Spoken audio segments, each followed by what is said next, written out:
Halo, Assalamualaikum. Jadi, Baba Ali sudah lama Anda tidak melihat saya. Jadi hari ini sudah kembali lagi. Sebenarnya hanya opening, Bang. Jadi santai ya, sudah sama Bang Erlanda, Julian Syaputra. Siap, Julian Syaputra. Julian Syaputra. Jadi, ini siapa nih? Ini konsep baru. Konsep baru. Jadi kita ada perombakan konsep, Bang. Jadi Siap. kalau lebih ramai kan kita ngobrolnya lebih asik. Asik, Jadi ngopinya bisa. Kalau berdua terlalu kaku gitu. Kalau berdua rasanya kayak pacaran. Rasanya gimana? Udah sama lagi kan? Bisa menimbulkan fitnah. Apalagi di tempat ini. Jadi magister dari UI ya. Jadi lulusan UI, Bang. Ini sebenarnya obrolan santai, Bang. Siap. Jadi nggak ada yang tegang-tegang, nggak ada yang kita seriusin. Karena kan hidup ini kan kalau kita serius-seriusin juga hang pala. Hidup tuh emang gak perlu serius, bro. Nggak perlu serius ya. Jadi Bang, hari ini kita akan ngobrol sedikit cerita tentang sebenarnya kenalnya sama Bang Erlanda ini dari Jakarta. Jadi dulu ada yang namanya FOBA, Iya, ya. betul. Ada IMAPA, ada kumpulan-kumpulan mahasiswa Aceh yang di Jakarta itu. Ya sering ketemu, tapi kita kan karena IMAPA jarang bergabung dengan FOBA karena memang satu di Jakpus di Setiabudi, satu di Ciputat. Iya. Jadi paling ketemunya pas acara buka puasa, Iya. yang dibikin tim Itu lah tuh. momen-momen gitu lah. Itu pasti sering kali ketemu, tapi kita nggak nyangka juga kita bisa ngobrol hari ini. Iya. Bang. Karena kita di sana IMAPA, tapi di sini tidak saling menyapa. Tidak. Jadi gitulah. Jadi cerita awal kok bisa ke Jakarta, Bang? Jadi awal ke Jakarta itu kan 2012, bro. Kita Hmm. udah selesai S1 di sini. Kebetulan saya Fakultas Hukum di Usia. Universitas Syakuala. Syakuala. Ya, di Syakuala. Selesai di sini, kita lanjut S2 di sana. Kebetulan kita di PHP waktu itu saya sempat ikut ini nih persiapan kita mau ambil S2 studi abroad ke Australia. Oh, oke. Kita mau lanjut ke Australia. Ke Australia. Sayangnya waktu itu, bro, karena kondisi politik pada saat itu 2012 karena lagi pilkadanya tuh, program LPSDM itu dihapuskan pada saat itu. Sempat di Oke. pending sebentar. Vakum Sehingga lah. kita udah selesai ke sana merantau ke Jakarta, sempat kampung Inggris sebentar, belajar bahasa Oh, Inggris. Pare. Kampung Inggris di Pangol. Bukan. Karena di situ ada juga Bang, kampung Tapi itu Inggris. saya salah satu funding dulu, Pandar. Oh, Pandar Salah situ. satu dirinya. Gia ya, kampung Ya, Inggris. iya, kampung Inggris Aceh. Itu perlu kita promosikan. Iya. Oh, kita bantu. Kita bantu. Nah, jadi akhirnya saya di sana selesai belajar bahasa Inggris dan sebagainya. Saya sempat di Bandung sebentar, nggak lama di Jakarta. Terus setelah saya di Jakarta, saya mulai pikir karena saya backgroundnya adalah hukum tata negara, waduh, kayaknya lebih cocok kalau saya kan ambil S2-nya di dalam negeri aja. Oke. Kita ambil di UI. Akhirnya saya lanjut di UI, alhamdulillah selesai cepat, setahun, ya paling nggak setahun 2 bulan lah udah selesai. Cintai produk dalam negeri. Ya, cintai produk dalam negeri. Berarti kalau nyangkut di Jakarta itu memang karena PHP Karena PHP. Ya. Jadi aktivitas kok bisa bergabung dengan FOBA dan lain-lain sebagainya. Iya, karena kita kan anak rantau nih, bro. Oke. Alhamdulillahnya kita, mungkin ini juga dari buah pikirnya para pendahulu kita. Mereka sudah berpikir jangka panjang, visioner melihat bagaimana anak Aceh kalau sampaikan mereka keluar dari Aceh, pergi ke Jakarta, mereka harus tinggal di mana? Alhamdulillah FOBA itu mungkin bagi anak-anak rantau yang anak Aceh terutama yang ada di Jakarta, FOBA itu udah nggak asing. Iya, Ya. betul. Itu asrama yang luar biasa menghasilkan para tokoh-tokoh yang besar di sana. Ya, jadi itu Salah tempat- satunya. Ya. saya tapi nggak sempat tinggal di FOBA, tapi sering main di FOBA. Tapi Jadi FOBA itu PTM memang bagusnya karena di sana tempat transit kan. Ya. Kita dibuat nggak manja, cuma transit sebentar, terus kita akhirnya berkarya sendiri di Jakarta, gitu bro. Nah, jadi itulah mungkin pengalaman kita kenapa akhirnya kita ke Jakarta, kita lanjut S2 di sana, dan juga kita misalnya di FOBA.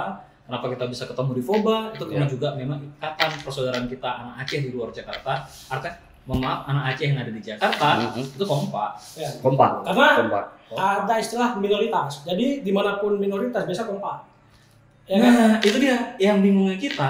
Aceh itu kompaknya Di luar. di luar. Ya. Di luar. Oh, di dalam. Kalau misalnya kan di Banda Aceh, misalnya kita anak Aceh kan Iya. biasa-biasa aja, ya kan? Kita Betul. nggak kompak, bro. Malah kita di sini sering nggak kompak. Clash. Clash. Banyak clashnya ketika di sini. Jadi kalau di misalnya di Jakarta itu masyarakat Taman Iskandar Muda ya, Iya. misal FOBA yayasan, tapi Ada enggak ribut-ribut gitu? Itu kan biasa. Ya, itu makanya kita harus melihat ternyata di balik konflik ada resolusi yang bisa menghasilkan suatu perdamaian. Betul. Ya. Anak-anak muda Aceh Jakarta mereka cenderung menghindari konflik, makanya mereka kompak. Mereka yang sebelumnya bisa kita katakan misalnya anak Aceh yang ada di Jakarta itu mungkin menurut saya adalah generasi-generasi baru penerus Aceh yang mereka jauh dari kata kueh, bro. Kueh itu nggak kueh? Kueh, bro akai. Akai kueh. Lici enggak, bro. Tapi bro akai ini maksudnya kan kita di sini coba lihat nih kondisinya. Kalau sampai kan teman-teman nih, apalagi ini Baba Ali ya. Alibaba apa Baba Ali? Baba Ali. Kalau Alibaba lain lagi tuh, Pak. Kalau Alibaba bisa hilang, Bang. Baba Ali misalnya kan bangun podcast nih. Waktu podcast yang udah mulai viewers yang udah mulai naik ya kan. Pasti kan kompetitornya pasti ada juga nih. Ya kan? Ya. Si kompetitor ini memungkinkan untuk bisa menggeser programnya si Ali misalnya. Ya. Nah, seharusnya kita memanfaatkan nih kuehnya Aceh ini, bro akainya Aceh ini sebagai peluang untuk kita bisa berkompetisi. Ya. Gitu, bro. Oke, ya betul. Harus kita manfaatin itu. Jadi berguna juga kueh itu di tengah. Berguna. Jadi gini, Tergantung kita mau narik ke mana. kalau di Jakarta, kueh itu terlihat pada saat kita melihat kondisi di Jakarta ya misalnya ya. Pedagang mie Aceh Jakarta. Ya kan? Itu hampir rata-rata yang nama mereknya saya nggak mau sebutin karena bahaya nih. Undang-undang IT. Asal karya. Tapi kalau misalnya kita tanya, Bang, dilepak kerja Bang, segala mekat you know. Lu mekat, oh dile lu gitu ya Bang. Mbak kedai sebelah. Ya kan? Saya dulu kerja di kedai sebelah Bang. Ya kan? Kecenderungan mereka untuk setia itu kurang. Karena misalnya mereka duduk ketemu orang mungkin ditawarkan kerjaan, kebuka itu Pak lo daerah BSD-nya, daerah mentapnya, daerah BSD itu daerah Bumi Serpong Damai itu daerah yang mungkin agak plus lah kita bilang kan, agak keren lah kan. Diajak tawarin kerja, kasih tempat, fasilitas, dia langsung pindah. Nah, ini kecenderungan ini nggak kita temuin di teman-teman kita yang saya sering ketemu sama orang Minangkabau nih, orang Minang nih, orang-orang Padang nih. Waktu kita ngobrol, ternyata pola kayak gini mereka nggak kayak gitu bro. Pas mereka sudah dibawa dari kampungnya, dari Padang, mereka bekerja, buka tuh kan, warung Padang kan Ya, setiap tempat ada Setiap tuh. gang ada mungkin ya. Sampai warteg langsung ke Padang. Padang betul. Tapi mereka kecenderungan lebih setianya tinggi bro. Mereka ingat jasa. Kita udah kita bawa di sini, kita bawa untuk jualan di sana, sampai di sana kerjaan tempat lain. Kacang lupa Ya. gue. Kacau. Nah, makanya saya sampaikan rekonsiliasi tadi yang kita sampaikan. Kenapa anak Aceh yang di sana kompak? Kecenderungan kompak karena pertama kita senasib seperantauan. Kok bisa ada keinginan bercita-cita menjadi anggota dewan? Nah, memang sudah gak heran kalau jiwa politik. Dari SMA udah jadi ketua OSIS. Ah. Ketua OSIS itu kan juga lobby kawan-kawan ya kan? Lobby berarti ya. SMA 3 lagi. Ya, SMA 3 lagi. Semantik gitu. Semantik. Jadi sebenarnya gini bro, kenapa terjun ke politik? Itu kan politik pilihan ya bro ya. Ya. Banyak orang yang bisa, sebenarnya kalau kita sampaikan itu setiap orang itu memiliki naluri untuk bisa terlibat aktif di politik. Tapi mereka nggak mau eksekusi. Mereka menjadi penikmat politik. Penikmat politik apa? Mereka memperhatikan politik. Mereka tahu nih siapa poros A, siapa poros B, tapi mereka cuma sebagai penikmat. Ada juga mereka ini cuma sebagai pemerhati. Mereka menilai, oh kok bagus ya partai A ini, kok bagus ya partai B ini. Mereka pemerhati. Nah, kita ini ingin masuk sebagai seorang eksekutornya di politik.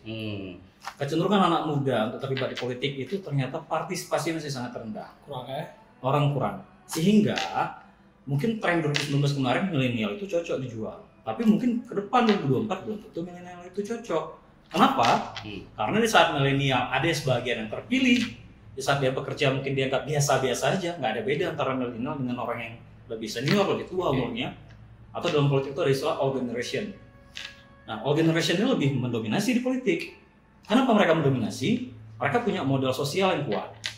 Mereka punya modal kapital keuangan yang kuat. Anak muda ini semangatnya kuat, benji gurun. Ya. Nah, itu dia bro. Tapi pemerhati pun banyak sebenarnya di Aceh, Pak. Apalagi kalau luar ngopi tuh. Semua pemerhati. Itu dari pagi sampai sore. Simpulan itu kok gini, simpulan itu kok gitu ya kan? Itu yang bagus sebenarnya. Ya. Artinya masyarakat itu sudah mulai melek terhadap politik. Mereka sudah bisa menilai kebijakan mana yang bagus, mana yang enggak. Siapa tokoh figur yang baik, mana yang enggak. Seperti itu. Nah, ini itu menarik. penilaian cepat, bagus. Ini menarik. Tadi abang bahas tentang tapi kalah gitu kan. Tapi kalah. Ya tanya ada Bang Er menang kemarin. Enggak. Loh, kok bisa? Padahal anak muda mungkin bisa dihitung lah kemarin beberapa anak muda yang bro sebenarnya bro. Iya, maksudnya gini, ada beberapa anak muda tapi ya anak muda ini diperhitungkan lah. Iya. Dari jejak karirnya kan. Terus kalahnya di mana? Siraman nggak ada bang.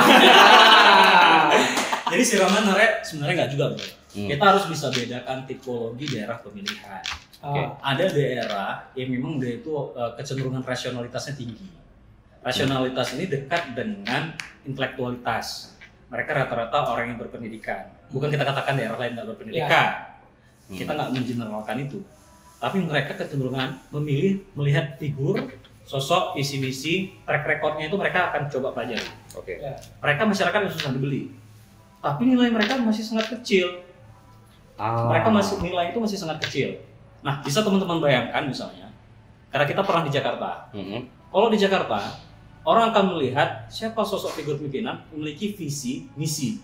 Artinya program kerja yang lebih mempunyai kapasitas. Nah, di sini kita baru bisa membayangkan antara popularitas, kapasitas tanpa disertai isi tas. Itu susah. Iya bang. Ya, karena gini juga tuh, di dalam masyarakat pun kadang-kadang gini dia pikir soal amplop tadi ya, nyonya anak kucok ronyo, kalau nggak ambil hari ini kapan lagi aku ambil? Karena apatis mereka terhadap yang sudah duduk, begitu sudah menang itu sudah. Nah itu dia tugas kita anak muda bro. Kita coba berikan rasionalisasi itu. Mak, ayah, lun mungkin sandai hijau kesempatan. Mungkin lun hanjit lunjuk peng ke awak ron, tapi insya Allah lun perjuangkan program. Itu bahasa itu walaupun nggak semua bisa tangkap. Bahkan dibanding-bandingkan. Abang pun lunjuk bang, DPRA. Lunjuk kamu bang. Oh mungkin lunjuk. Lunjuk jilbab. Karena memang di PKP, di peraturan KPU diperkenankan memberikan bantuan di bawah 60.000. Di bawah 60.000 rupiah. Kalau di atas? Itu nggak boleh. Itu udah masuk ke kategori money politik. Ada satu suara 100.000 itu kayak mana tuh? Nah itu dia faktanya di lapangan. Itu kan udah kayak kita bilang ya mungkin bukan rahasia umum. Orang tahu tuh.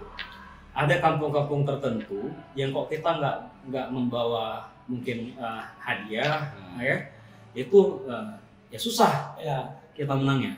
Bahkan saya fakta nih ketemu di salah satu dapil di Banda Aceh pada saat ibu-ibu tanya ke saya, Pak, Bapak kan DPRA, pujuk kamu. Oh, lon bajilbab bu, ya kan? Ibunya, bapaknya DPRA bajilbab. Yang DPRK aja udah kasih jilbab, kasih beras, kasih minyak, dibanding-bandingkan. Nah, kenapa bisa seperti itu perannya? Karena elit politik kita tidak mencontohkan hal yang baik dan menganggap itu hal yang wajar. Hal yang wajar, memberikan tuh hal yang wajar. Kita nggak bisa menjustifikasi salah masyarakat, nggak bisa. Karena pajang perlewat bro, 5 tahun sih kok, 5 tahun ini kan momentum bro. Momentum saat tuh. Sesaat. Nah jadi kita yang anak muda ubah pola pikirnya nggak seperti itu. Kalau banyak anggota DPR juga ini sambil ngobrol-ngobrol. Alah, udah kurang deh. Dilewati pilih kan kalau lunjuk peng kawan. Pulang lunjuk. Nah, ada juga 1-2 orang. Kita nggak katakan semua anggota DPR. Terus sudah ada kemajuan sedikit, walaupun nggak ada kemajuan kali. Ada lagi yang model pucuk tapi pucuk blos gede. Pilih lagi, hati sudah tepat nih, tapi duit ambil. Itu juga ada modelnya. Sekarang gini, bukan. Setelah jago politikus, calon, berani pemilih ini. Sekarang gini, mikir kan? Nah yang model lagi masih. Nah yang model kayak gini bang. Setelah coblos, baru dia mau. Foto. Kan ada trik-triknya tuh. Macam-macam. Tapi intinya bang, itu politik harus pakai duit. Abang kalau politik harus pakai duit. Bukan kenyataannya kan ale. Ya kan ale. Makanya kita kok ada juga ketemu politisi. Lun baru maju masuk ke BP hana tebit. Itu tanda-tanda politisi yang sebenarnya bohong bro. Minimal kita duduk bayar warung kopi, emang kita bayar pakai apa? Itu pakai. Itu juga bagian dari trik. Itu trik. Membangun simpati boleh, tapi jangan membodoh-bodohi. Itu nggak bagus. Terus ada juga yang mulai kasih Nyokan kusogo, tapi ucapan terima kasih. Ya. Tadi bahasa itu. Enggak, yang pengen tanya nih. Ya. Kan sebelum kita mencalonkan diri nih. Siap. Kan kita harus melihat isi kantong dulu nih. Oh, itu ya. Kalau dulu. Nah, makanya ini ya. Kok berani ya Bang Maju? Kok berani maju ya? Yang pertama memang soal kantong itu ya, memang kita harus sampaikan. Jadi terutama ke teman-teman yang ke depan mereka mau nih maju sebagai anggota legislatif atau dia mau terlibat aktif di eksekutif. Kenapa enggak? Karena memang secara konstitusi, undang-undang juga memberikan kesempatan kalau umur sudah 30 bisa mencalonkan sebagai kepala daerah misalnya atau kepala daerah. Kalau DPR umurnya di bawah itu juga bisa. Abang kemarin 28 pada saat itu kan. Nah, masalah kantong itu memang itu menjadi catatan ya bagi setiap calon politisi. Gimana sih mereka sebenarnya bisa menghasilkan uang dalam waktu yang cepat dan bisa memberikan bantuan mungkin ke masyarakat dan sebagainya. Karena memang kos politik ini kan nggak kecil. Gede. Pertemuan kita 3 orang 4 orang aja bayar kopi mungkin bisa lah kita bayar 25.000 sampai 30.000. Tapi kalau sehari kita buat pertemuan itu lebih dari 10 kali, itu kan berapa budget yang harus kita persiapkan? 300.000, 200.000 per hari harus keluar dari kantong kita. Kali sedangkan tahun kemana makanya saya sampaikan, saya termasuk irit sebenarnya dalam mempergunakan uang itu.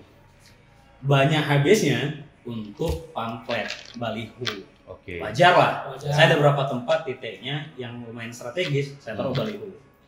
Biayanya besar Bang, besar. Tapi pertama saya sampaikan, kalau saya mungkin datang bawa minyak, bawa ikan, bawa beras, saya bantu ke masyarakat, per orang itu mungkin 300 sampai 400 ribu, saya nggak akan mungkin mampu memperkenalkan saya ke seluruh masyarakat. Karena dana saya terbatas. Saya manfaatkanlah sosial media, terus papan billboard, baliho. Itu cara saya memperkenalkan saya ke masyarakat. Gambarnya pun saya buat nggak monoton, saya kasih pantun, ya kan? Saya ubah, bahkan pada saat saya kalah pun, saya berikan ucapan terima kasih kepada para pemilih pada saat itu. Karena sudah memilih saya. Nah, ini tradisi yang harus kita sampaikan. Lon talung, tapi awak pernahkah pilih lon? Lon wajib menyampaikan terima kasih.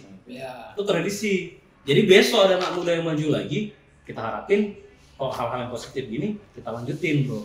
Tapi abang sendiri mengakui nggak kalau kekalahan abang ini karena faktor serangan fajar itu ekonomi? Karena nih, oke lah, modal naik pemimpin atau dewan itu mungkin bisa kita bagi 3, modal kapasitas, sosial, sama ekonomi nih. Ya kan? Kalau 2 nih mungkin ya oke lah. Ini di sini nih Bang, di ekonomi nih, ini bisa mempengaruhi gitu. Abang ngakui kekalahan abang itu karena ekonomi?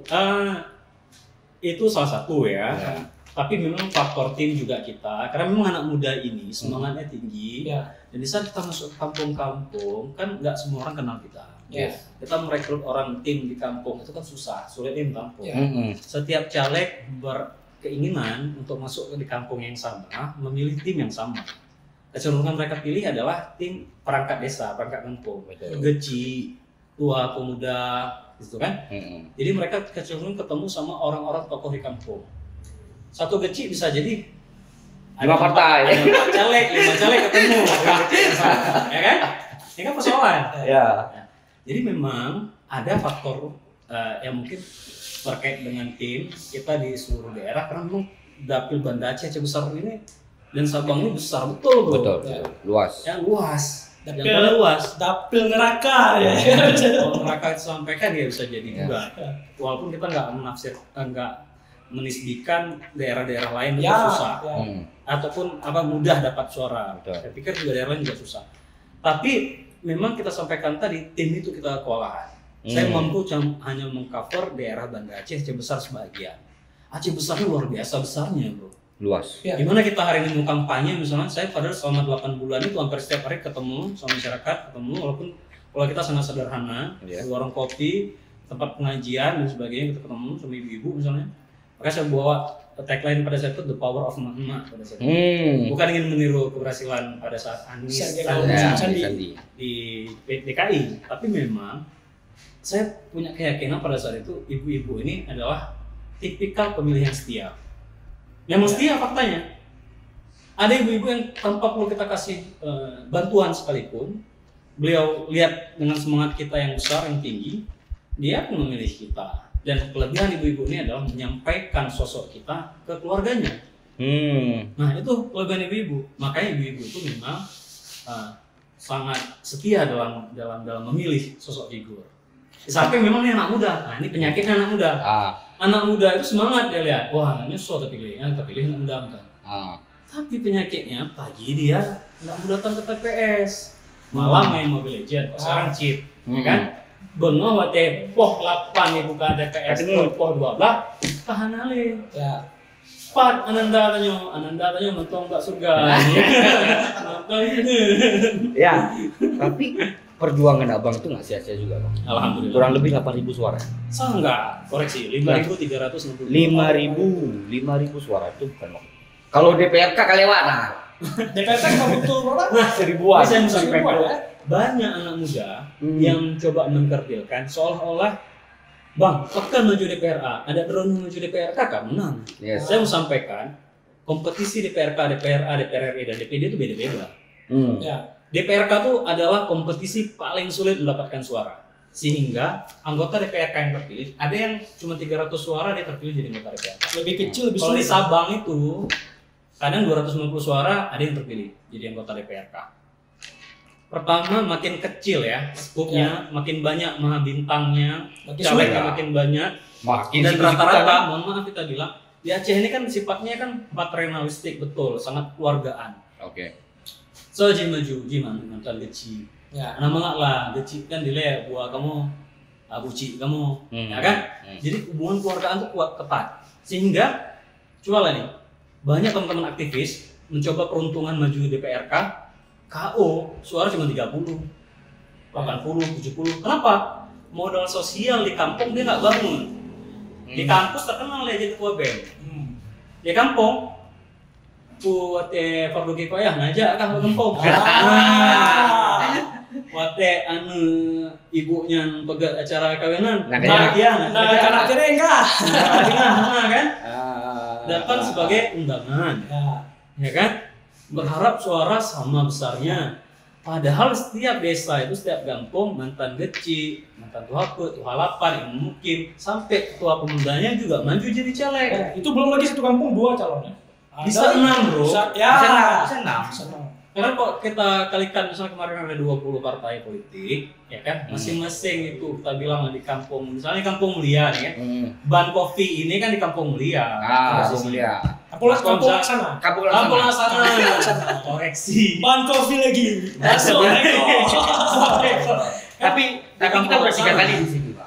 Udah 3 kali. Udah gila. Jadi itu Pak favorit Ban Kopi. Di Kampung Laksana ini bisa jadi caleg ada 4 orang, 3 orang merebutkan suara yang memang ya sama-sama tetangga nih sebenarnya. Nggak susah. Sulit betul. Nah, itu dia, Bro. Perjalanan sudah mencalonkan KABP, Pak. KABP, kayaknya kalah. Enggak, tanya dulu habisnya berapa. Di atas. Ya beda yang lain. Kalau itu kan rahasia dapur. Akhirnya yang lain. Jadi ya. Apa yang bisa kita pelajari ambil hikmah? Mengambil hikmahnya adalah kalau kita ingin menyuarakan pertama adalah kepentingan kita di parlemen harus diwakili. Paling tidak misalnya yang mengerti anak muda kan paling kurang anak muda. Yes. Dan nggak selamanya saya mungkin 2024 saya maju, saya masih muda kan enggak juga. Pasti ada generasi baru yang akan mereka juga maju menjadi calon perwakilan legislatif ataupun di eksekutif. Nah, hikmah paling besarnya adalah kita lihat adalah kalau seandainya teman-teman bisa memberikan kepercayaan kepada kaum muda, maka kepentingan kaum muda itu akan banyak diperjuangkan di lapangan. Yes. Kenapa demikian? Karena yang paham anak muda ya anak muda sendiri. Ya. Mungkin nggak kita jelaskan ke orang tua kita bagaimana sebenarnya melihat TikTok dari segi positif, ya kan? Yang namanya TikTok orang joget-joget kayak gini kan dianggap negatif. Ya. Betul. Bayangkan aja banyak ya promosi Aceh, wisata Aceh. Mungkin apa hebatnya Masjid Raya Aceh ataupun apa kelebihan Aceh di masa lalu. Ya kan banyak tuh di TikTok tuh, apalagi lagu Bang Rafli itu. Yeah. Jadi ya kan, yang Soekarno Hatta datang kan, kasih bantuan pesawat dan sebagainya. Kita memberikan warna baru, memperkenalkan Aceh keluar dengan cara yang gampang.